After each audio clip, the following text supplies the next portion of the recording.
본문을 통하여서 스스로 감은 눈을 뜨고 라는 제목으로 하나님의 말씀을 함께 상고하겠습니다.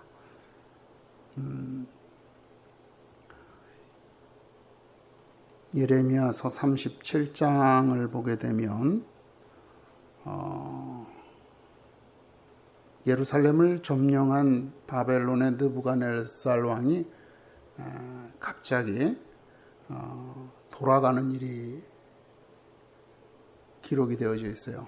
그러니까 애굽의 군대가 느부갓네살 왕을 치러 갑자기 올라와요. 그러니까 이제 이 유다에서 좀 도와달라고 이렇게 좀 요청을 하죠. 그래서 애굽이 느부갓네살을 치러 올라옵니다. 그러니까 애굽이 올라오니까 이제 당연히 이제 느부갓네살 왕은 그들을 맞서서 싸우러 가기 위해서 회군을 합니다. 그러면서 예루살렘에는 이제 느부갓네살 왕이 세운 시드기야 왕과 이제 그 부하들이 이렇게 남아 있는데 그들이 예레미야 선지자를 불러다가 이제 우리의 미래 장래가 어떻게 될 것인지 우리를 위해서 하나님 앞에 기도를 해달라 이렇게 말해요. 이제 하나님 앞에 이제 예레미야가 기도하고 그 기도에 하나님의 말씀을 이제 그들에게 전하는데 이렇게 말을 합니다. 너희를 도우려고 나왔던 바로의 군대는 자기 땅 애굽으로 돌아가겠고 갈대아인이 다시 와서 이 성을 쳐서 빼앗아 불사르리라. 여호와께서 이와 같이 말씀하시니라. 너희는 스스로 속여 말하기를 갈대아인이 반드시 우리를 떠나리라 하지 말라. 그들이 떠나지 아니하리라. 가령 너희가 너희를 치는 갈대아인의 온 군대를 쳐서 그 중에 부상자만 남긴다 할지라도 그들이 각기 장막에서 일어나 이 성을 불사르리라. 이렇게 말씀하십니다.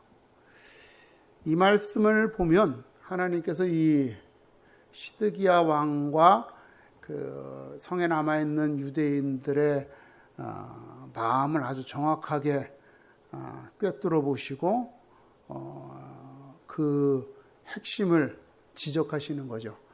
이게 뭐냐면 이 바벨론이 망했으면 좋겠다. 다시 안 왔으면 좋겠다. 왜냐면 너무 많이 한 번, 두 번 시달렸잖아요. 그리고 자꾸 그들이 올 때마다 국민들이 죽고 생명의 위협을 느끼고 재물을 빼앗기고 이러다 보니까 바벨론이라는 이름만 들어도 치가 떨리는데 이제 겨우 이제 애굽의 군대가 와서 좀 그들을 좀 이렇게 물리쳐 주기를, 그래서 다시는 이제 우리 유다 왕국을 건들지 않았으면, 이런 바람들이 있는 거죠. 그러니까 이제 이런 거죠. 우리 왜 옛날에 마인드 컨트롤이 유행했잖아요.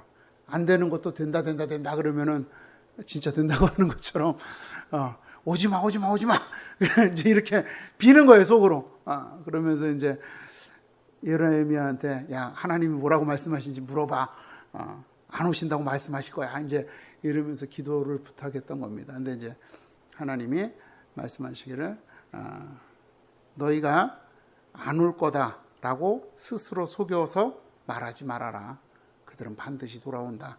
그건 안 오는 거는 너희들의 바람이지만 나의 계획은 그들이 다시 돌아와서 이 예루살렘 성을 완전하게 파괴하는 것이다 라고 이렇게 말씀을 합니다. 사람들은 뭔가를 간절하게 바라면요, 그것만 보기 때문에 다른 게 안 보여서 제대로 판단을 못하는 경우들이 종종 있는 것 같아요. 그죠? 결혼할 때 처녀 총각들은 상대방의 좋은 면만 보기 때문에 결혼하고 나서 다 쏘갔다고 말하잖아요. 그죠? 근데 사실은 그 이전에 부모님들이 다 얘기를 해줘도 자기들이 안 들은 거죠. 왜? 콩깍지가 씌어서. 그러니까 굳이 외면을 한 거예요. 자기 귀를 막고 눈을 가린 거죠. 사람들은 이렇게 자기가 원하는 것이 있으면 보고 싶은 것만 보면서 현실을 부정하고 자기가 원하는 대로 일이 될 것이다 라고 그렇게 생각을 합니다. 그래서 이렇게 주식 투자해서 망하는 사람들, 도박에 중독되는 사람들, 다 이런 심리적인 상태 때문에 그러는 것 같습니다. 결국 그들의 바람과는 달리 바벨론의 군대가 돌아와서 예루살렘을 함락시키게 됩니다. 이런 일들이 성경에 보면 또 비일비재하게 일어나요. 예레미야서 42장을 보게 되면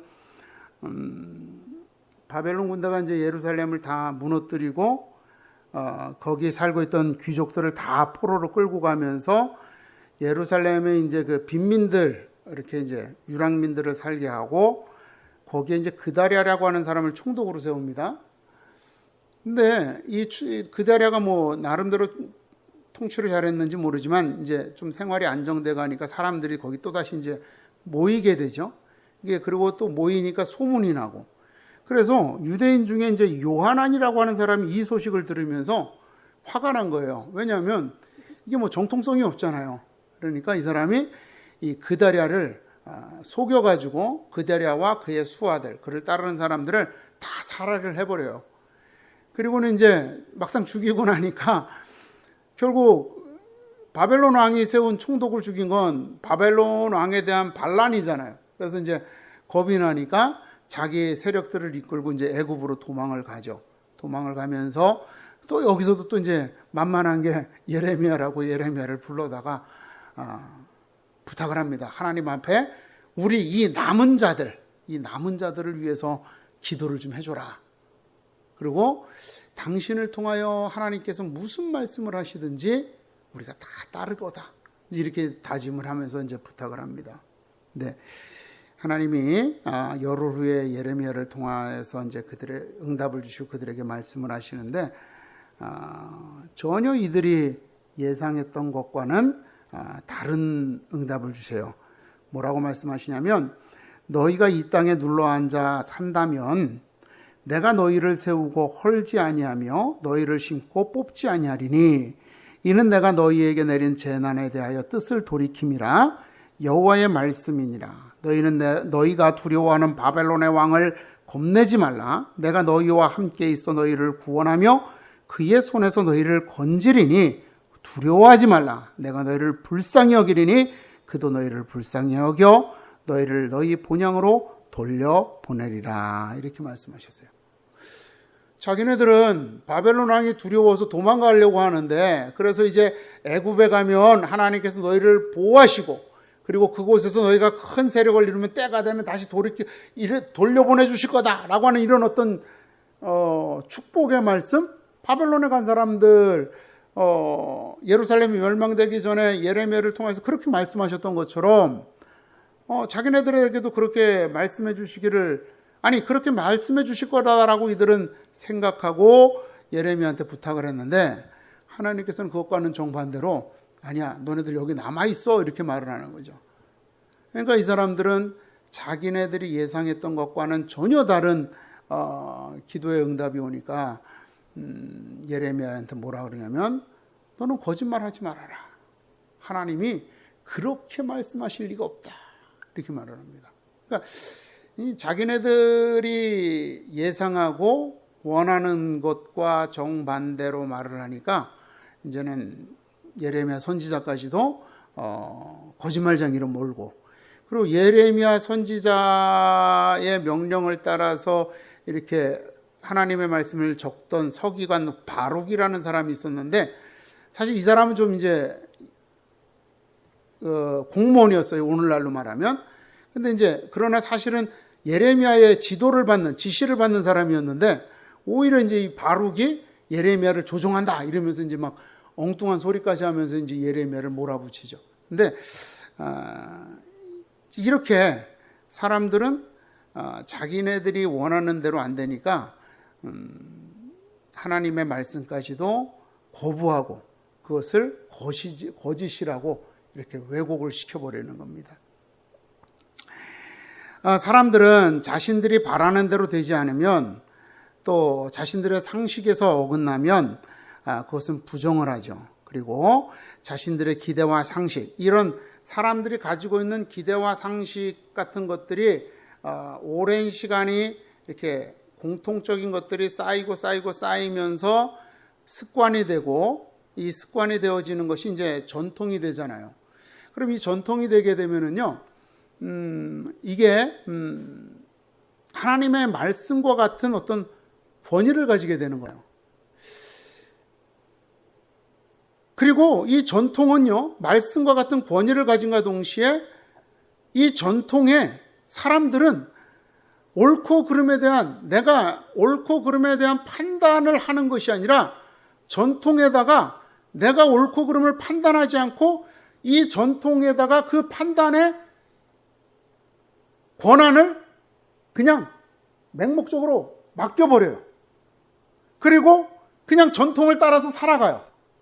예를 들면 사도 바울이요, 갈라디아서 1장 14절에서 보면 뭐라고 말하냐면, 내가 유대교에 열심이었다 그러면서 내 연장자부들, 나보다 나이 많은 사람들보다 내가 유대교를 지나치게 믿어서 내 조상의 전통에 대하여 더욱 열심히 있었다, 이렇게 얘기를 합니다. 자, 여러분 보세요.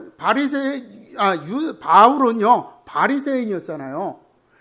바리새인이었는데 이 바리새인이라고 하는 사람들은 하나님의 말씀을 연구하는 사람들이에요. 그러면 하나님의 말씀을 연구하면 그 속에서 메시아에 대한 그 예언의 말씀을 보고 그 메시아가 어떤 모습으로 올 것인지 이사야나 예레미야나 이런 말씀들, 선지서들을 보면서 그분이 어떤 모습으로 오실 것인지 분명히 깨달아야지만 되죠. 그래서 예수님이 오셨을 때 사가랴라든가 이런 사람들은 정말로 예수님을 잉태한 마리아나 그 세례 요한을 잉태했던 그 어머니를 보면서 찬송하고 예배를 했단 말이에요. 그런데 이들은 분명히 동시대 똑같은 동일한 많은 바리새인들은 똑같이 성경을 연구해 놓고도 예수님이 오셨다라고 하는 것을 믿지 못했던 겁니다. 그리고 오히려 예수님을 따르던 이들을 어떻게 했어요? 죽이고 붙잡는 일에 앞장섰다는 겁니다.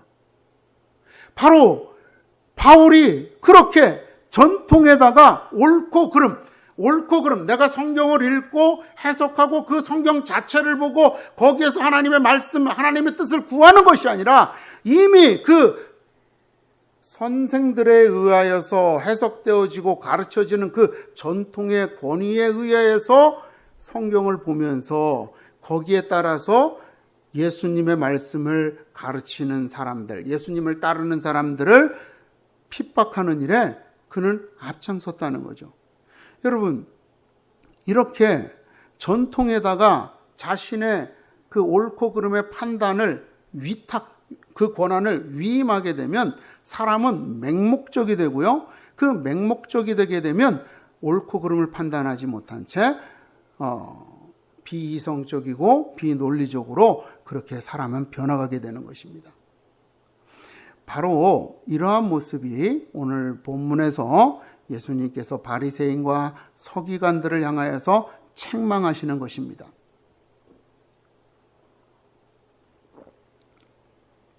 오늘 본문은 사실은 우리가 읽진 않았지만 15장 1절에서부터 10절까지 있는 내용, 제자들이 음식을 먹는데 손을 씻지 않고 음식을 먹었다라고 하는 이 사건이 발단이 되는 거죠.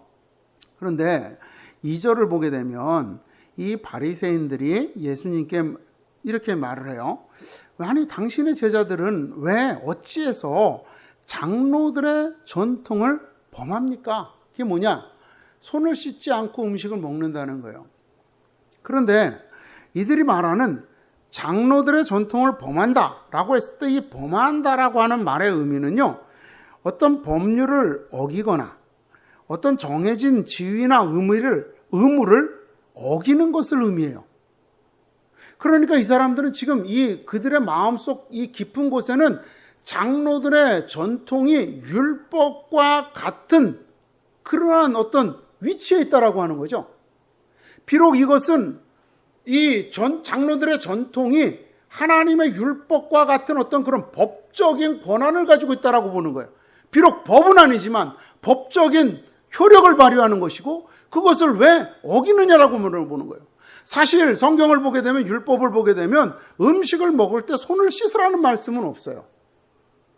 우리가 성경을 보게 되면 음식을 구별해서 먹으라는 말씀은 있지만 손을 씻으라는 말씀은 없어요. 근데 이거는 손을 씻는 것은 굉장히 오래된 전통이에요. 열왕기하를 보게 되면은요, 아합 왕의 아들인 여호람 왕이 모압과 전쟁하러 나갈 때, 선지자를 불러서 이 전쟁에 대해서 하나님의 뜻이 무엇인가 구하고자 해서 부하들에게 묻습니다. 여기 선지자가 어디 있느냐? 누가 있느냐라고 물으니까, 이 부하들이 여기에 선지자 엘리야에게 물을 붓던, 선지자 엘리야의 손에 물을 붓던 사반의 아들 엘리사가 여기에 있나이다 라고 하면서 엘리사를 소개하는 장면이 나와요. 즉, 이 선지자 엘리사는 엘리야가 음식을 먹기 전에 그가 손을 씻도록 손에 물을 부어주던 사람이라는 거예요. 그러니까 이미 지금 예수님 시대 수백 년 전부터 그 엘리야가 활동하던 그 시대부터 음식을 먹기 전에 손을 씻던 이런 관습이 그들에게 하나의 전통처럼 내려져 오고 있었다라고 하는 겁니다. 그렇기 때문에 이들은 이 음식을 먹을 때 손을 씻는 것은 히브리인들이라면 반드시 지켜야 하는 법칙과 같았다라고 하는 거죠. 그런데 이것은 율법이 아닌데, 하나님의 말씀이 아닌데, 이들은, 그렇다면 여러분 보세요. 전통이라고 하는 것은 법이 아니잖아요. 우리나라에도 전통이 있어요. 그죠? 예를 들면,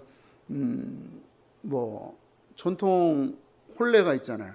결혼할 때 사모관대를 차려입고 하는 이런 전통 혼례가 있잖아요. 근데 우리가 혼례를 안 지킨다고 해서 그 사람한테 아니 당신 전통을 안 지켰어요? 어겼어요? 범했어요? 이렇게 말하지 않아요. 아, 너 그냥 서양식으로 결혼했네? 이렇게 하고 말지. 전통을 범했습니다? 어겼습니다? 이렇게 말하는 안 해요. 그럼 이렇게 얘기한다라고 하는 것은 그 전통이라고 하는 것이 그들에게는 하나 법적인 효력을 가진다라고 하는 거잖아요. 뭐와 같은, 율법과 같은 법적인 효력을 가진다라고 하는 겁니다. 심지어요, 이들은요, 이 장로들의 전통을 가지고 이 율법을 제한하는 경우들도 있었어요. 그게 이제 예수님께서 이들이 이제 먹는 것 같고 하니까 이제 예수님이 그들이 얼마나 전통을 가지고 하나님의 말씀을 어기기까지 하는지 지적하시는 것이 이제 4절, 5절에 나오는 6절까지 나오는 말씀이에요. 이게 뭐냐면 우리 십계명에 뭐라고 되어 있죠? 내 부모를 공경하라고 되어 있잖아요. 이게 가장 기본적인 율법이에요. 그리고 나서 이제 그 다음에 이제 여러 가지 율법이 주어지는데 레위기에 보면 하나님께 드려진 예물, 그렇게 해서 하나님께 드리기 위해서 구별한 예물은 다른 것에는 사용하지 못하도록 되어져 있어요. 그런데 오늘날에도 이제 불효막심한 인간들이 있잖아요. 근데 그때도 불효막심한 인간들이 있었는지 이제 부모님한테 이제 공경하기 싫은 거죠. 그래서 이제 아버지가 와서 이렇게 아니면 형제들이나 누가 와서 야 아버님 좀 먹을 것도 좀 드리고 그래야지 그러면 이제 이러는 거예요. 아 이거 내가 좀 있는데 너 저거 아버지한테 안 드려 그러면 저거 하나님께 드리려고 구별해 놓은 거야. 이러면 안 드려도 된다는 거예요. 그게 이제 우리가 이제 마가복음 7장에 나오는 이제 고르반이라고 하는 말이에요. 고르반 이러면 이제 안 드려도 된다는 거예요. 하나님 앞에 먼저 드려야 된다라고 하면 아버지를 공경 안 해도 된다는 거예요. 근데 성경은 분명히 십계명에서 내 부모를 공경하라고 먼저 말하지 않았잖아요. 이제 예전에도 우리 주변에도 그렇게 신앙생활하는 분들이 있어요. 집안에 부모님은 내팽개쳐 놓고 이렇게 근데 집안에 부모님부터 잘 공경하고 신앙생활을 하는데도 또 열심히 해야죠. 근데 그렇지 않은 분들도 있어요. 예수님은 그들한테 이 말을 하면서 야 너네들 왜 장로의 전통을 그렇게 고집하느냐. 장로의 전통이 중요한 게 아니라 하나님의 말씀을 지키는 것이 중요하지 않느냐라고 그렇게 말씀을 하시는 거죠. 근데 왜 이들이 장로의 전통을 그렇게 고집을 하느냐. 그 장로의 전통에는 사람들의 욕심이 반영되어져 있다는 겁니다. 사람들의 욕심이 반영되어져 있다는 거예요. 그 말씀이 뭐냐. 입으로 들어가는 것이 너희를 더럽게 하는 것이 아니라 너희의 입에서 나오는 것이 너희를 더럽게 하는 것이다라고 하는 거죠.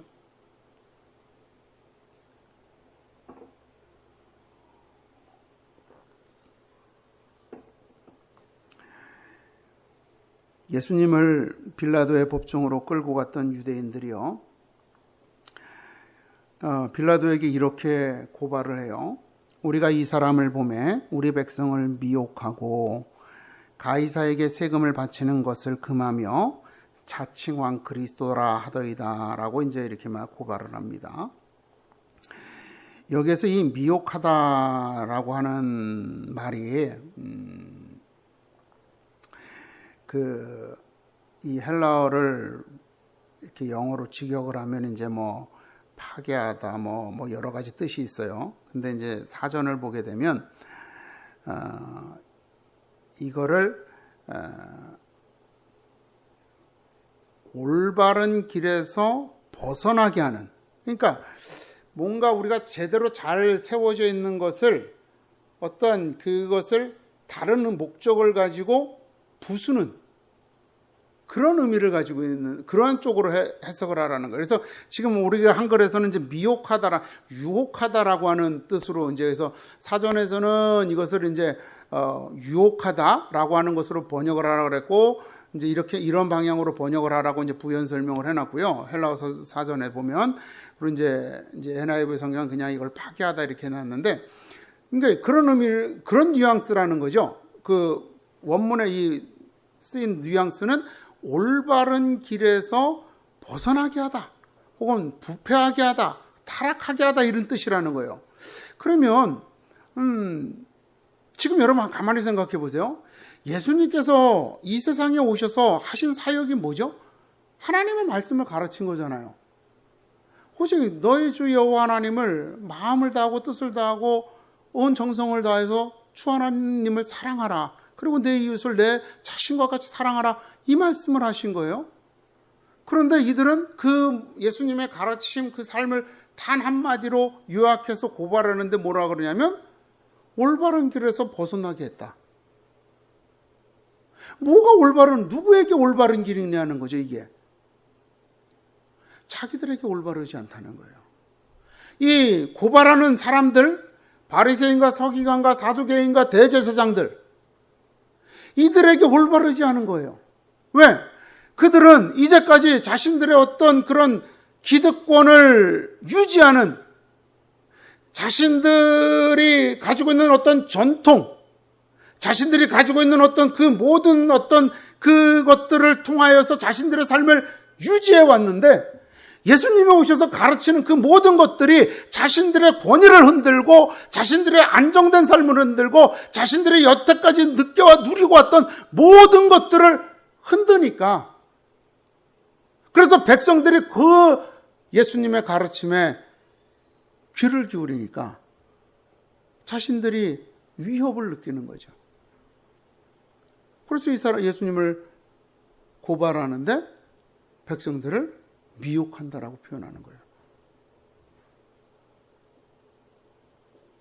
여기에 예수님을 십자가에 못 박도록 내주는 빌라도는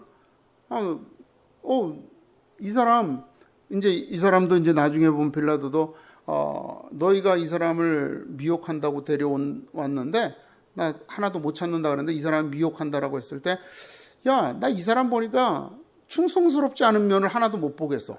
이제 미혹한다라는 표현을 했을 때 이 사람은 이 미혹이라는 의미가 이제 이 뒤에 고발한 거죠. 세금을 바치지 마라, 뭐 왕이라 그랬다 이 말을 하잖아요. 이제 빌라도의 입장에서는 백성들이 미혹했다라고 하는 것보다는 요 뒷말이죠. 가이사에게 세금 바치지 말랐다는 말이 자기에게는 귀에 쏙 들어오는 거죠. 왜냐하면 이거 반란이니까.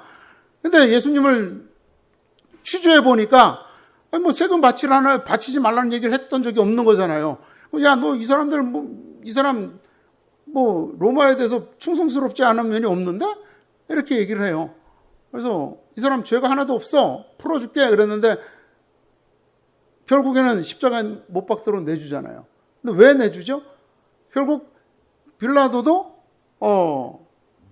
자신의 지위가 위협을 당하게 되니까, 그죠? 그 군중들이, 그 지도자들이 와서 이런 일이 벌어지게 되면, 폭동이 일어나면 당신이 책임을 져야 된다라고 위협을 가했을 때, 빌라도도 자신의 지위가 위협을 받을 때, 그러면 뭐 한 사람 총독이니까 그냥 한 유대인 평범한 청년 하나 뭐 십자가에 못 박는 거, 그 사람으로서는 아무 일도 아니니까 그냥 내어주고 마는 거죠. 서로의 이익이라고 하는 이게 딱 맞아떨어지니까 진리나 이런 것에 상관없이 그냥 자신들의 눈을 딱 그 이익으로 가려버리는 거죠. 백성들도 역시 마찬가지죠. 예수님의 가르침이 분명히 맞기는 한데 그 가르침을 따르려고 하면 이게 변화라고 하는 것은 여러분 어때요? 굉장히 힘들어요.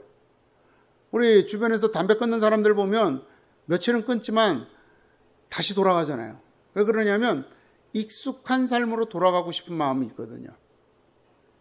이스라엘 백성들의 애굽에서 분명히 어떤 소망을 가지고 애굽에서 탈출했지만 힘든 일이 벌어지면 다시 돌아가고 싶어하는 마음이 오는 것처럼, 그러니까 권력을 가진 대제사장, 바리새인, 사두개인들 이런 사람들이 앞서서 밀고 나갈 때 거기에 따르지 않고 혼자 예수님을 지지한다라고 하는 건 그들에겐 굉장히 심리적인 부담이 큰 거죠.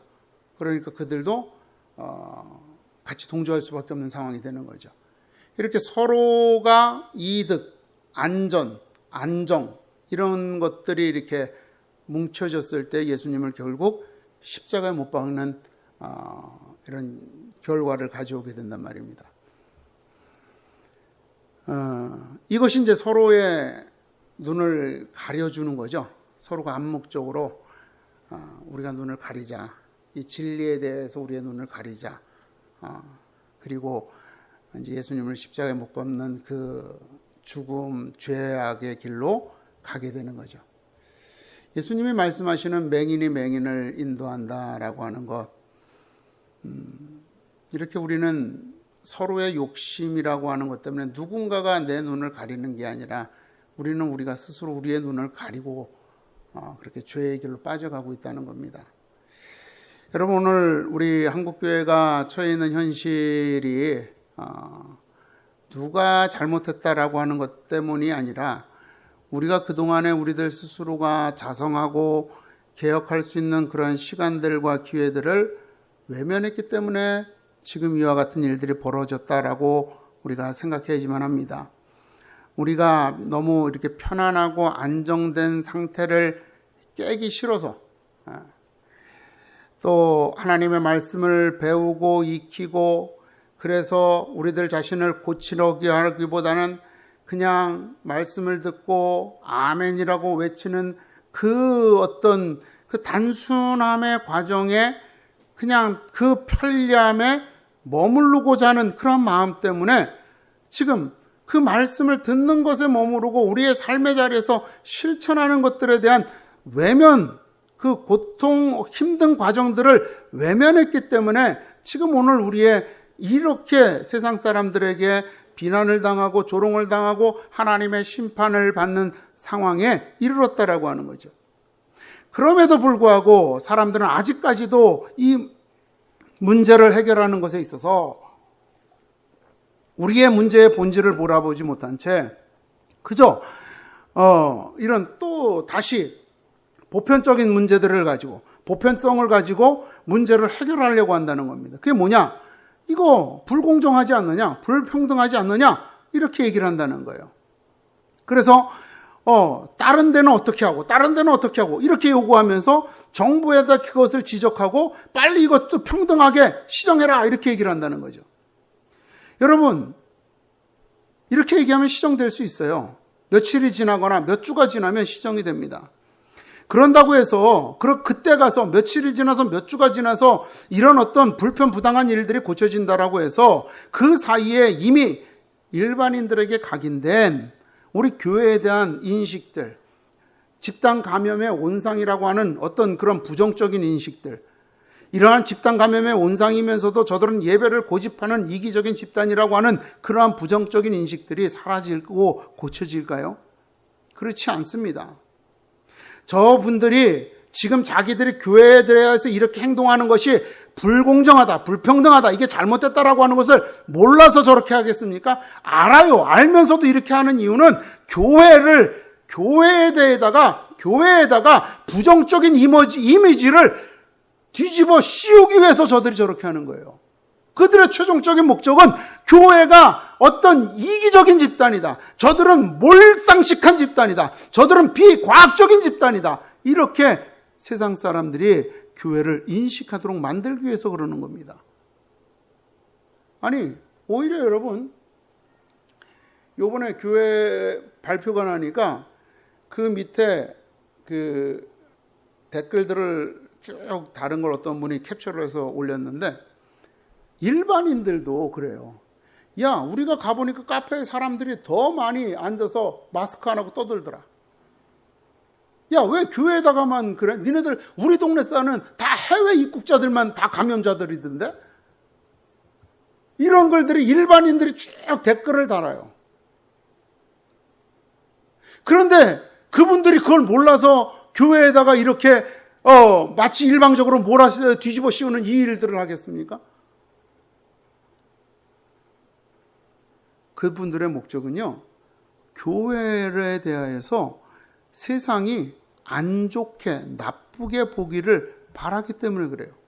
그래서 교회가 세상에서 힘을 잃어버리게 하는 것입니다. 더 이상 교회의 말에 귀를 기울이지 않도록 해서 그들이 장기적으로 교회를 핍박하거나 그들이 그렇게 핍박을 해도 당연한 것이라고 여기도록 생각하도록, 그 일반인들이 그렇게 생각하도록 만드는 것이 저들의 목표입니다. 그렇기 때문에 여러분, 지금 저들의 행위가 불공평하고 불공정하다고 지적하고 항의해서 시정하는 것이 문제를 해결하는 핵심이 아니라는 겁니다. 그동안 우리가 눈을 가리고 있었던, 우리가 서로 눈을 감아주면서 서로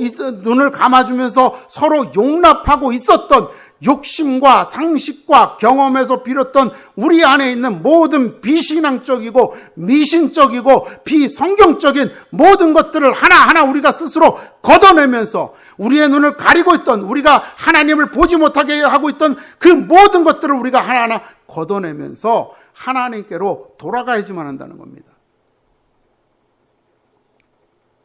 그 길은 여러분 멀고 험할 겁니다. 그 과정 속에서 우리는 저들에게 끊임없이 비난과 핍박과 조롱과 괴롭힘을 받을 수밖에 없습니다. 왜? 우리는 힘이 없으니까요. 그러나 우리가 그렇게 하나씩 우리의 눈을 가렸던 것들을 걷어내고 우리가 주님의 길을 걸어가게 될 때,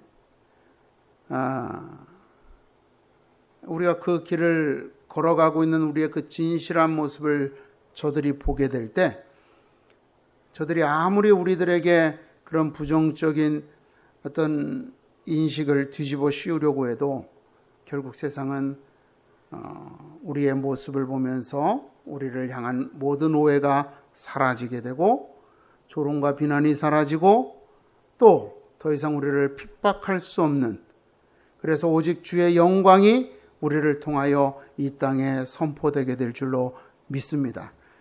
우리가 스스로 눈을 감고 이 땅에서 세상과 어울려 이 세상에서 안주하려고 좌충우돌하면서 지내왔던 시간들을, 그 시간들의 2배, 3배의 시간들 동안 여러분 이제는 우리들의 눈을 뜨고 우리들의 눈을 가렸던 것들을 씻어내면서 회복을 해야 될 때입니다. 이 길을 믿음으로 나아갈 주님의 자녀가 되기를, 우리의 감았던 눈을 뜨고 주를 바라보며 나아갈 수 있게 되기를 주님의 이름으로 축원을 드립니다. 기도하겠습니다.